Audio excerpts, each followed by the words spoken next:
দর্শক একটা জিনিস আকর্ষণীয় ব্যাপার দেখতে পাচ্ছেন, আল্লাহু আকবার আল্লাহু আকবার, এত জোরে লঞ্চ এসে উঠে দিছে। আল্লাহ আল্লাহ আল্লাহ, তুমি হেফাজত করো আল্লাহ। লা ইলাহা ইল্লাল্লাহ মুহাম্মাদুর রাসূলুল্লাহ, লা ইলাহা ইল্লাল্লাহ, আল্লাহু আকবার আল্লাহু আকবার আল্লাহু আকবার আল্লাহু আকবার। দর্শক আজকে ভিডিওটি সবাই শেয়ার করে দেন প্লিজ, সবাই ভিডিওটি শেয়ার করেন। দেখেন লঞ্চ কর্তৃপক্ষ কিভাবে লঞ্চ চালিয়ে এসে আমাদের বরিশাল মেহেন্দিগঞ্জের এই কালীগঞ্জ লঞ্চটিকে মেরে দিল। দেখেন সঙ্গে সঙ্গে কিন্তু অনেক মানুষের প্রাণহানি হওয়ার সম্ভাবনা ছিল, তবে আল্লাহ পাক রব্বুল আলামিন রক্ষা করছেন, আলহামদুলিল্লাহ। এটা আমাদের কাছে অনেক শুকরিয়ার ব্যাপার। দেখেন দর্শক অনেক মানুষ কিন্তু ভয়ে কিন্তু লাভও দিয়েছেন। আল্লাহু আকবার আল্লাহু আকবার আল্লাহ আল্লাহ আল্লাহু আকবার। আসলে এই দৃশ্যটা আমাদের সকলের হৃদয়কে কম্পন করে দিয়ে গেছে, কম্পিত করে দিয়ে গেছে। দেখতে পাচ্ছেন সবকিছু উলট পালট হয়ে গেছে। আল্লাহু আকবার আল্লাহু আকবার। দেখেন মানুষ উচ্ছ্বাস্ত, জনতা এখন খুবই গরম অবস্থায় আছে। আল্লাহ অনেকেই ব্যথা পেয়েছেন। দেখেন লঞ্চটি কিন্তু এখনো চলমান অবস্থায় আছেন। দর্শক কে কোথা থেকে দেখেন আমাদের ভিডিওগুলো একটু শেয়ার করে দেন। আজকে টার্মিনালের অবস্থা খুবই খারাপ হয়ে গেছে। দর্শক লঞ্চটা দেখতে পাচ্ছি আমরা মুহূর্তের ভিতরে নদীর ভিতর থেকে কিন্তু চলে আসছে হঠাৎ করে। তো একটি লঞ্চ কিন্তু আপনারা দেখতে পাচ্ছেন চলে যায়, তারই পাশ দিয়ে এটা কিন্তু ইলিশা লঞ্চঘাট থেকে আসছে, ফারহান নয়।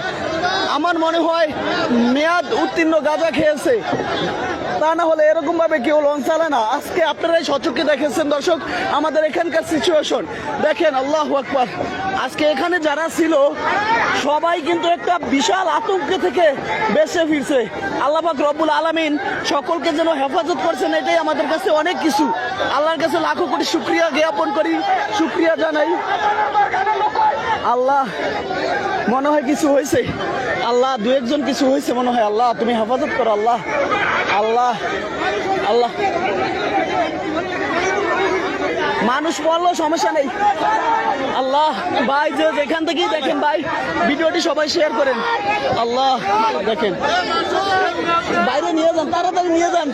দেখেন গাইস একজন আহত হয়ে গেছেন, এই যে আহত ভাইদেরকে আমরা দেখবো। আল্লাহ আল্লাহ তুমি হেফাজত করো আল্লাহ আল্লাহ। সব অনেকেই ব্যথা পেয়েছে এবং এই যে আমাদের মাঝখান দিয়ে দেখেন আল্লাহ কি হয়ে গেল। আল্লাহ তুমি রক্ষা করো আল্লাহ, সকলকে রক্ষা করো।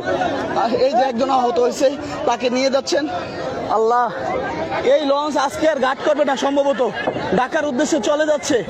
দেখেন উচ্ছ্বাস, জনতা এখন খুবই গরম, এজন্য তারা কিন্তু আর মনে হয় ঘাট করবে না সম্ভবত। কিন্তু আজকে যেই মারাত্মক লেভেলের ঘাটটা করেছে লঞ্চ কর্তৃপক্ষ, আমার মনে হয় এটা অনেক ভুল করেছে।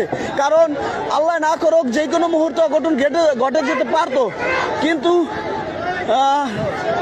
আল্লাহ বাঁচাইছেন। অনেক মানুষ প্রাণহানি থেকে বাঁচছেন, আলহামদুলিল্লাহ। এটা আল্লাহর কাছে লাখো কোটি শুকরিয়া। এটা দেখে কিন্তু দর্শক আমার কলিজারা ফেটে যাচ্ছিল, কম্পন সৃষ্টি হয়ে। কারণ যেই দৃশ্যটা আজকে সচক্ষে দেখছি, এটা অনেক মানুষ দেখে কিন্তু যাদের হার্ট দুর্বল তারা কিন্তু একদম হার্ট স্ট্রোক করতো। আল্লাহ পাক রব্বুল আলামিন আমাদেরকে কিন্তু বাঁচিয়েছেন।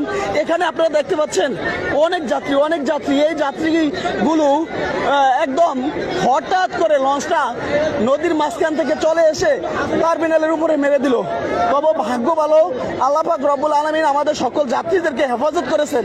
মানুষগুলো যদি এইদিকে না চাপতো তাহলে আমার মনে হয় অনেক মানুষ লঞ্চের চাপা খাইতো। সেই চাপা থেকে আল্লাহ পাক রব্বুল আলামিন হেফাজত করেছেন, মানুষও একটু সতর্কতা অবলম্বন করতে পারছেন। আজকে কিন্তু সকল মানুষ কিন্তু অনেক বড় একটা বিপদের হাত থেকে রক্ষা পেয়েছেন। এটা আল্লাহ তাআলার কাছে লাখো কোটি শুকরিয়া। সবাই ভিডিওটি শেয়ার করে দিবেন যাতে এই লঞ্চ কর্তৃপক্ষ যারা আছেন তারা যেন এরকম অবহেলিতভাবে লঞ্চ চালানোর কারণে আমাদের যাত্রীদের দুর্ভোগ হয়। আজকে যে সিচুয়েশনটা এখানে আমরা দেখছি আসলে এটা দেখার মতন না, আর এই দেখার জন্য আমরা প্রস্তুত ছিলাম না। এই দেখেন এক ভাই কিন্তু ব্যথা পেয়েছেন, আবার আরেক ভাইকে নিয়ে যাওয়া হয়েছে হয়তো তাৎক্ষণিক চিকিৎসার জন্য। আর দেখেন এখানে মানুষ কিন্তু এখনো খুবই তাদের ভিতরে দুশ্চিন্তা বিরাজ করতেছে। আল্লাহু আকবার আল্লাহু আকবার।